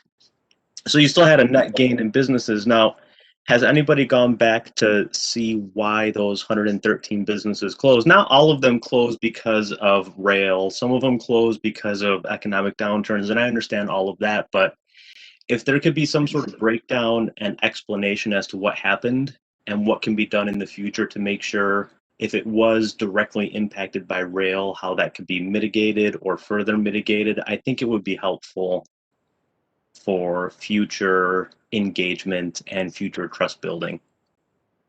Yeah, absolutely, Giuseppe, and we're trying to put some of our hands on that. There are a couple of reports that have been done by the Wilder Foundation that begin to quantify a little bit, kind of go and talk to some of those owners as to why exactly. So that's exactly what we want to be able to bring forward and share those perspectives as well, because I think you're absolutely right. It's like, how do we not repeat the things that didn't work well, right? We shouldn't be doing that, and focus on the pieces. I would say by being able to bring a gentrification working group is one of those things that we're learning to do better. You know, that wasn't, for example, that is not something that we have on the Southwest Corridor even today. Mm-hmm. That we're going to bring that conversation early on with Blue Line. And just I'm sorry, just like Nicole just put in the chat, were those BIPOC businesses that came back, or were they of a different ethnic background? But I want to get more specific, the guidelines and the eligibility for the businesses for the Green Line. I think we need to talk about that and revisit that for some that were not able to meet this eligibility for them to get the business interruption loans or whatever name you wanted to put on them. In addition, the businesses need to have some level of auxiliary training. I mean, it came to light that a lot of them, because they were small, maybe one person, they didn't have the accounting or the financial background to even estimate what their losses would be if they closed down the business. So I think there's a need for community support and auxiliary services for the businesses in order for them to make more educated decisions and be more actively involved in what's going on. They're so busy trying to run the business, they may not have the time or even the expertise to provide us with the information that we might need to even help them. So the criteria that was used for businesses in order to be eligible, I think we need to revisit that. And Also, signage and access during construction was a big issue for the businesses as well. So that was a little slack. So I guess the bottom line is, how much money do you have in order to help these businesses not only during construction, but starting out right now, as far as services and support that they need during this process? Right, Catherine, it's a good question. You know, right now we don't have anything, right? And that's what we're trying to do with a little bit of that work. I mean, we've been hearing that, and it's probably one of the failures of our, you know, with our work with the previous alignment of not building that earlier on into the process. So I think you're dead on that there's things that we could be doing about technical assistance and getting out there and offering. And I know like Hennepin County has done some really good work in that area and begin to kind of concentrate that a little bit more. But then I agree with you, the work is making sure we've got the resources to support our community businesses and residents. Yeah, I guess I'm kind of curious from a just like as a committee to have a conversation quickly. I know we're just getting this information and we don't have a ton of time left, but just, I mean, there have been some really good questions and some points that have been brought up about this displacement, sort of the idea of how this project is going to address some of those concerns. And I guess as a conversation to the committee, do we feel like this is directionally, I mean, in the little bits that I've been involved with things before, I haven't ever really seen anything like this. So I feel like this is, from my opinion, there might need to be more details, but it seems like this is a good idea that we're having this conversation and that we're making some headway in this direction on the project. But I'm curious, as a committee, do we feel like this isn't even scratching the surface? Is this directionally good, or do we feel like the team is on the right track? Because at some point, you know, we're going to get brought in, there's going to be more done, and I feel like we're right at the front end here. So do we feel like this is the right way to be thinking about it, or are we totally missing the mark? I guess, and that's just like an open question to ask for feedback from the committee. And maybe there isn't any. Does anybody have any feedback on that? As a, just, you know, like raise your hand, or just if you think like yes or no, yes, raise your hand if you think like this is directionally where we're trying to head, or don't raise your hand and say like, no, we're way off the mark here. What's being brought to us is missing. I think this is a start. I understand the question, Jason.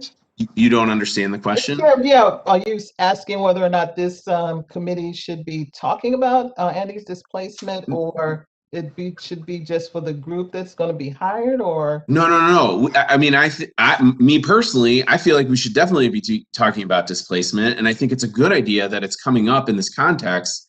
And Giuseppe, I know you're just about to talk, but just to answer Catherine's question really quick, yeah, I mean, I feel like this directionally is great, but I'm only one person, and I'm curious. We're a whole committee here. There's a bunch of people, and I'm wondering, like, are we heading in the right direction? Are these the things we should be talking about when it comes to displacement? Or should we be telling the team, like, there needs to be a much deeper dive here before we even, like, get to some of these decisions? Or I don't have the answer. I'm wondering, like, we're a big group. That's why we're here. Like, let's have some opinions on what this is and what does this mean for us? I see. Thanks. Hi. I don't know. I don't know how to raise my hand in this Cisco WebEx. But my name is Nicole Bueller, and I'm the executive director for the Harrison Neighborhood Association. I also live in the Hawthorne neighborhood. And I think that your question, Jason, about like, is this enough, is a really valid question in terms of like, what are we talking about in terms of anti-displacement? We're also part of the, Harrison is a partner in the community engagement cohort, and we had the same presentation earlier today, where it was revealed that it looks like any of the anti-displacement policies that are going to be coming forward from the anti-displacement policy table would not be implemented until after the line is actually selected. And we know from Harrison's experience that it's too late at that point. Once the route is selected, you see the process of gentrification kicking off in a way where property values increase. In our case, they increased by 60% within 2 years of the announcement of the line. Speculators moving in, buying up properties, displacing people, development happening that, you know, creating developments that are not actually affordable for people in the area. And so without these things in place and guaranteed up front, the policies that are needed have to be in place before the line gets selected, and the investments need to be made up front. And so if the process that we're looking at is such that we're asked as a community to support a line that will ultimately lead to our community's displacement, I think we need as a community to be saying, hold up, we're not going to agree to anything until we have these things in place up front to make sure that this is going to be a project that actually benefits our communities and doesn't actually lead to our displacement. And I'd be happy to have a conversation about the experience of Harrison with anyone that's interested in learning more about that. But yeah, those are the right questions to be asking. And the timeline to me seems like it's off, because we know we need these things first, or the people that are going to benefit are not the people that are living here now or doing business here now. Thanks for that. I'd like to interject and say that it's a start, and I know that we should have started this a long time ago, but I think we need to just be aware that this is more than what we've ever done in the past. I think we should be doing more, but I also want to make sure that we have a little bit of humility and realize that we've made mistakes in the past, and we need to be able to admit the mistakes that we've made in the past in order to garner trust and for people to realize that we're not doing this just to make ourselves feel better. We're doing this because it's the right thing to do. And I think that's why I keep hitting the same point of saying, you know, I don't want to see a bunch of slides over the success of all these projects and how good we were with all the businesses. I think we also need to realize, here's who we displaced, here's why they were displaced, and here's the problems we've had in the past. And we admit that it was a problem and we need to move forward and do something better about it. And here's our proposed solution. Will you work with us? So Giuseppe, some good points, and I think, and Nicole saying similarly, those are all good points. And when I ever think about, you know, the topics of displacement, I think about it much broader than because I think about, well, what about the issue of what I would call direct displacement, meaning what Catherine referred to a little bit earlier. Will there be properties, businesses, homes, residential properties, whatever they may be, that are displaced, if you will, because we come up with a design that results in acquisition of right-of-way that relocates or purchases those properties? There's a kind of that's a topic of displacement. Then there's one we just spent a whole bunch of time talking about, which is the topic of displacement caused by, or potentially caused, or maybe caused by construction itself. Impacts to traffic, impacts to access, impacts to, you know, the conditions caused by. And there, Giuseppe, I know I can point to things that we did very poorly in year one that we really expounded on in year two. For example, knowing that when you're digging up in and around people's front doors, you have to have, you know, built out of wood, accessible accesses in the doorways all the time. You can't make people walk through construction zones.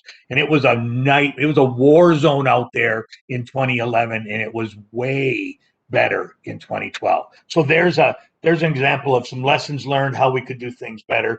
But then there's the displacement that's harder to sometimes wrap our arms around, and that's the displacement that Nicole talks about, which is when the knowledge of potentially investing in various areas potentially causes changes in homeownership values and property values and how that impacts people. And that's one that's really hard to wrap your arms around, you know, Mhm. one way you could avoid that is don't make the investment. Well, that's not what we're trying to do, right?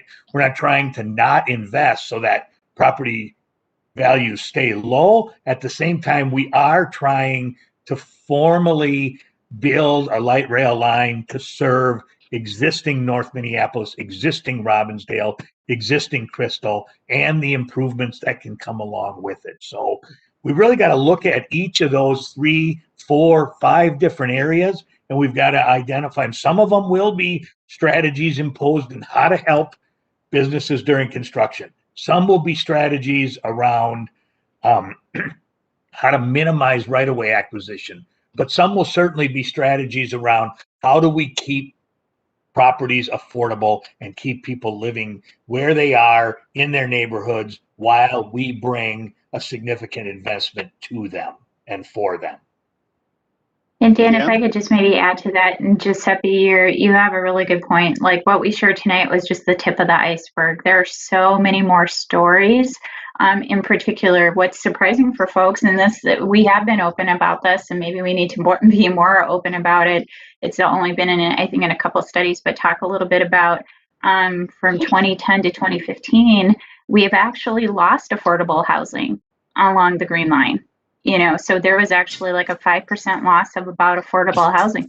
Part of that is because it also incorporated downtown Minneapolis and downtown St. Paul and a lot of the market rate and kind of even luxury housing that occurred in those downtowns. So that really did sort of overshadow that.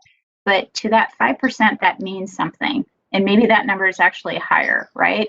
And to what I hear from your question is, how do we get in front of that so we can have affordable housing, keep people where they are, and provide different choices for housing in the corridor, right? It should be an and versus this or that. It should probably be an and, so we have a mix. So the lesson that we hope to drive to, and it kind of gets back to Catherine's question, is how do we provide for that whole scope and that whole range, but not do any harm or minimize as much harm as we know some of these projects do bring. If you got Jason and Brett, go ahead. Thank you. I think we always jump into these conversations deep, head deep into the water and everything else, but we're trying to do this in 2 hours, take on the world in 2 hours, which is always a difficult proposition. So one, let's cut ourselves just a little bit of slack on this one. But 2 major things I want to point out. I think we always look at it from the wrong lens. We look at it from the deficit situation as opposed to what are the opportunities and the possibilities. How can we put the initial investment up first that really provides that hope and opportunity for those who are there?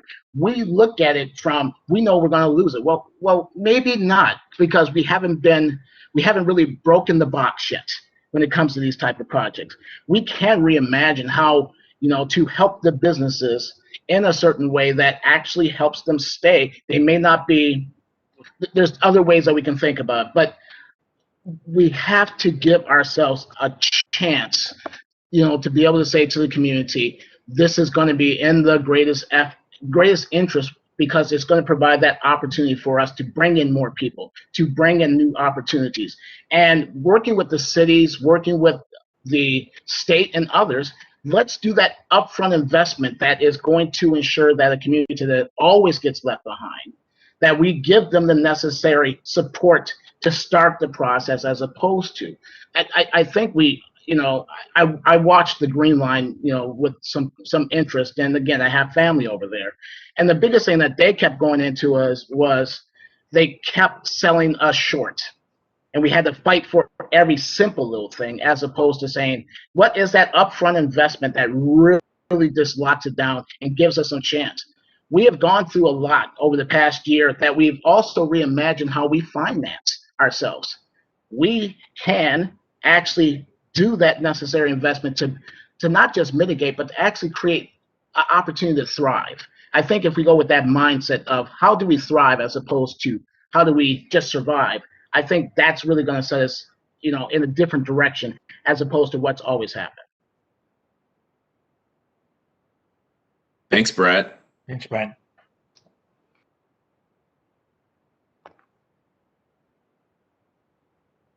So again, we're a big group here. I don't know if there's other people that want to join this conversation or have opinions. I think the more people that talk, the better off we are as a group. So, we've got a few minutes left.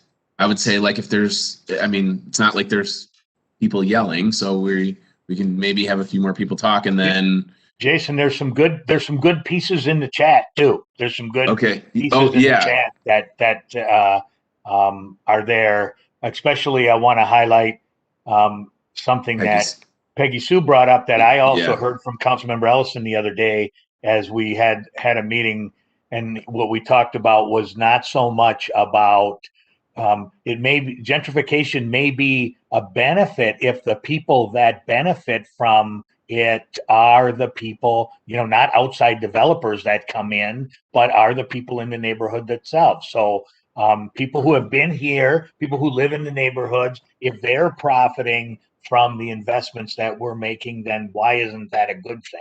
And I hear that from a lot of folks too. Let's let the people who've been here benefit from the investment that we're making.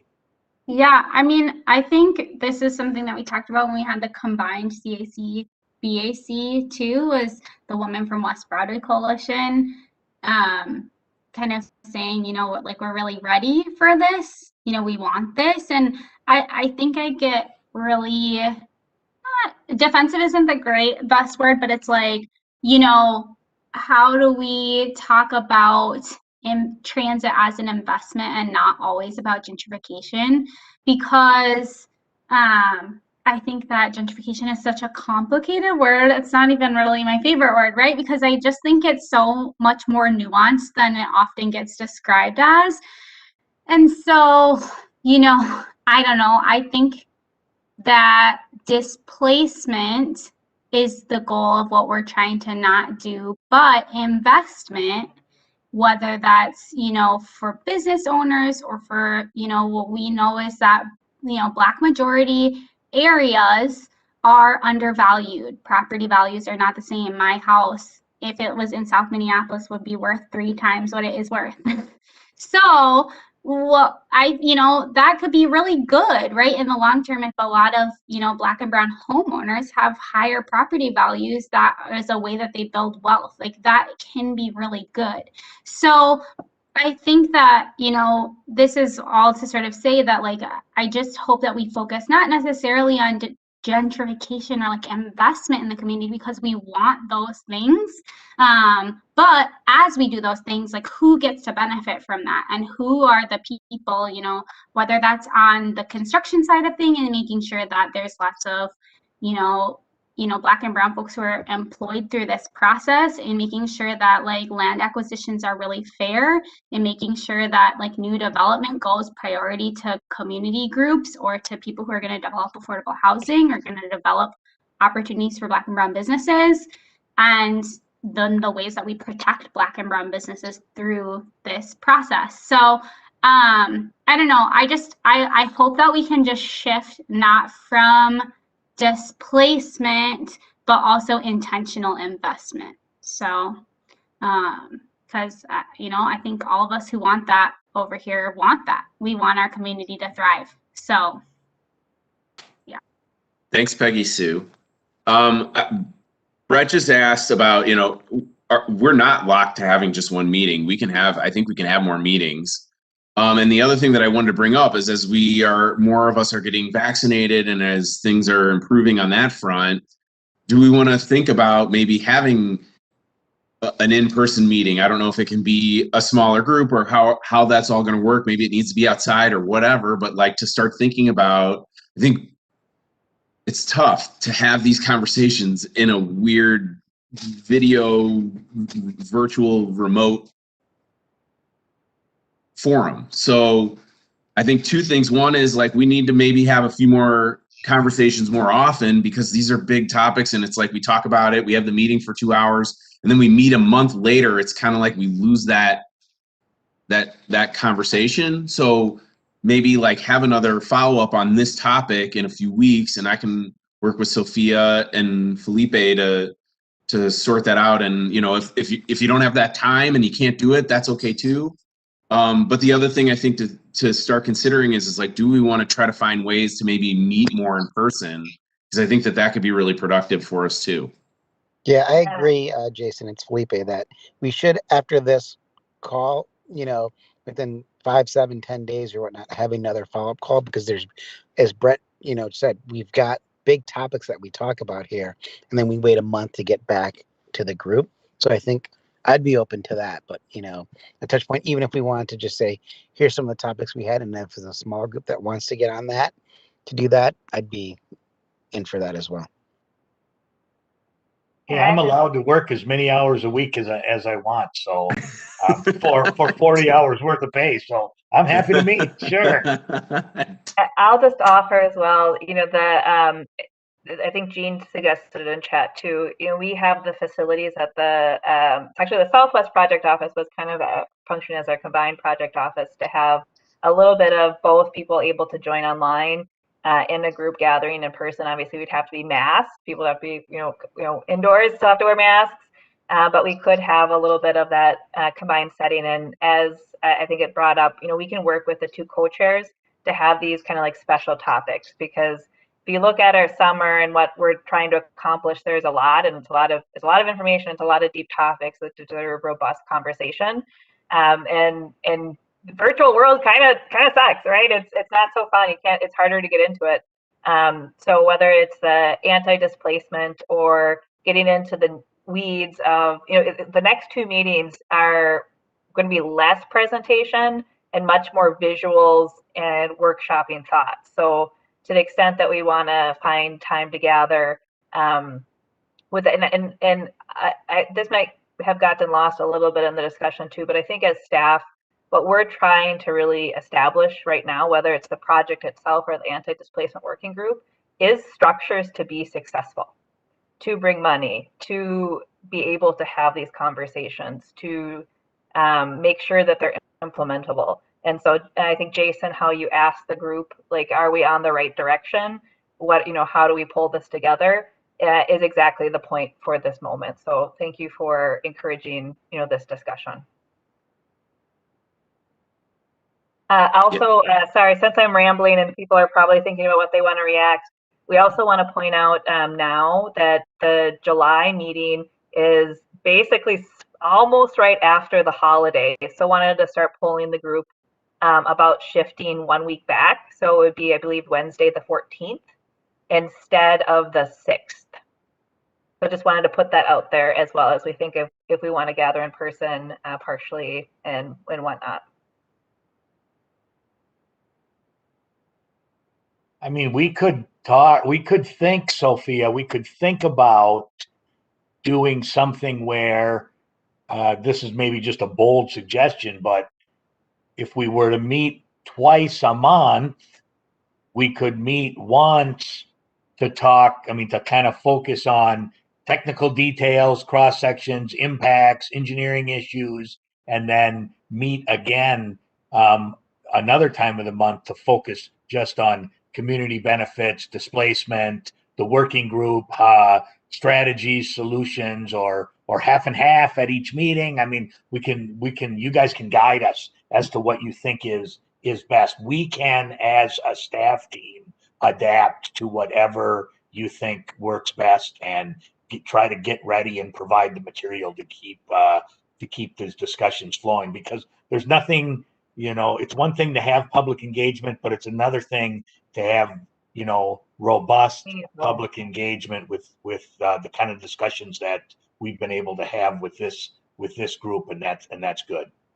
So I think maybe can we send an email to everybody, send an email to Sophia and just let her know if you're in for one time. I mean, the requirement that everyone signed up for is one a month. And so I feel like we have to have that meeting, and we want that to be, we want to have good conversation, but we also have things that the project team needs to share with us.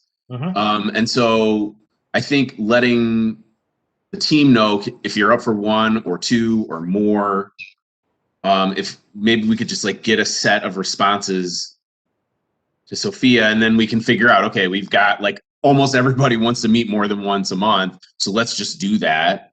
We can just set it up as a group, or hey, it's going to actually be a smaller subset, so we'll figure out what's the best way meet together among that smaller group. If that makes, I mean, I think that's like an easy, I know we did that as far as like changing the day of the week, and that worked well. So. Yeah, Jason, and we can, you know, kind of follow up with the group, because if half the group is cool with twice a month and the half isn't, we can even structure how we think about our discussions. You know, whether that's bringing all the information to one meeting so at least everybody has it, and then follow-up discussion, the second meeting kind of focuses just on the discussion and planning and some of those strategic conversations as a committee. We're happy to co-create that structure with you, and I think you kind of said it. The goal is to make sure that people can participate and that we still have a robust attendance at our advisory committee. And then as staff, we can basically respond to that. And, you know, we have formal things like agendas 5 days out and that kind of stuff. And if you have a little bit of flexibility with us on some of that too for an interim meeting, those are all things that we can, you know, push to accommodate the needs and desires of the group. By the sounds of it, this sounds like one of the most crucial things that we're going to have to deal with. Absolutely. Absolutely. So I think it's, you know, and maybe just a couple special meetings that we have in the interim, but, you know, but we're going to, for us as a group, but also as we work within our communities, we're going to have to be able to justify what we come up with. And we can't do it in 2 hours a month. It's just not possible. And, you know, and it's okay to say, hey, that's the case. So we have to come up with some other solution, which means increasing the number of hours and go from there. We're happy to create that space. I think that's so important. Yes. You're giving this, you know, you guys are giving your time to this. And so we're going to honor that and do what we can to help you be successful. Mm-hmm. Maybe Jason and Felipe, following up with the request of just if the group can kind of email me in their availability of meeting more frequency. I think we target a Wednesday night, right? Just a extra on mid-month. I'll kind of poll how many people say yes to that, so we get a kind of a count, and then I can follow up with the two chairs to kind of do we want May? I was gonna say June. Want to meet mid-month? This is May. If we want to schedule another follow-up conversation to this topic that can lead into some of what we're trying to set up for June. You know, and do we want to do this maybe for at least for the summer? Kind of confirm that plan a little bit.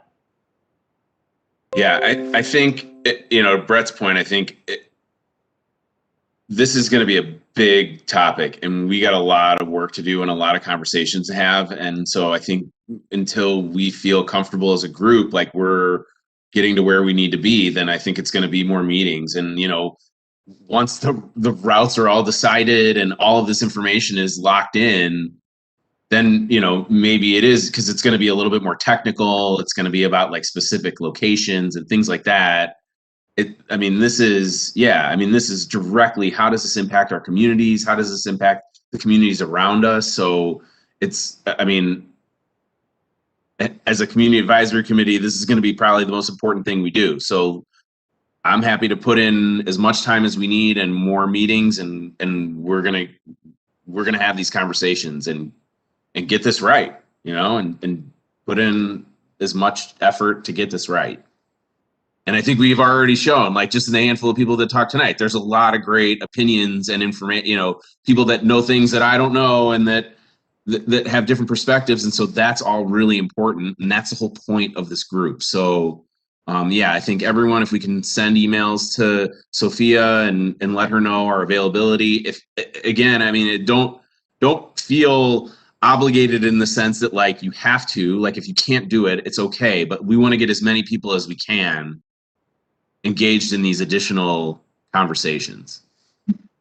And Jason, I would just also, sorry, Sophia, I would just also add that those conversations for those meetings, we'll just make sure that everybody gets a summary of those meetings, right? So if you're not able to attend, at least you've got a sense of the conversation and the issues that were raised and the discussion. So we can definitely commit to that too.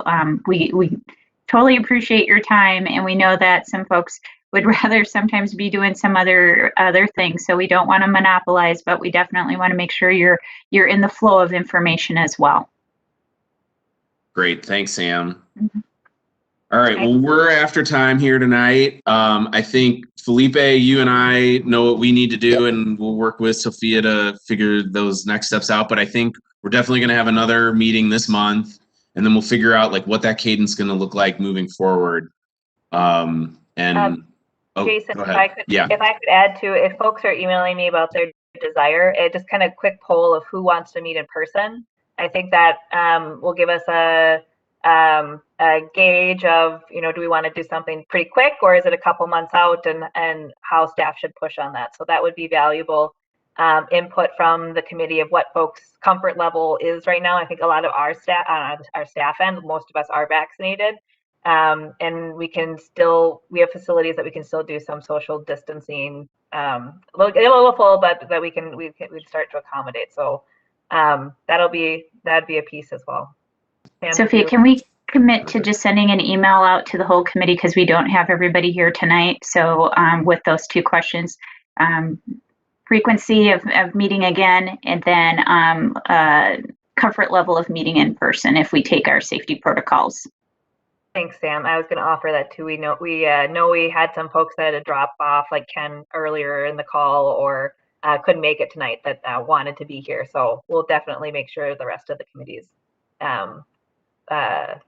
looped in. And just also want to highlight as staff, what Jason, you just said, and Brent and I had this conversation. Some of the really big decisions and the structure that we put together for this project is happening this year. And so we really want to lead into that and do it right.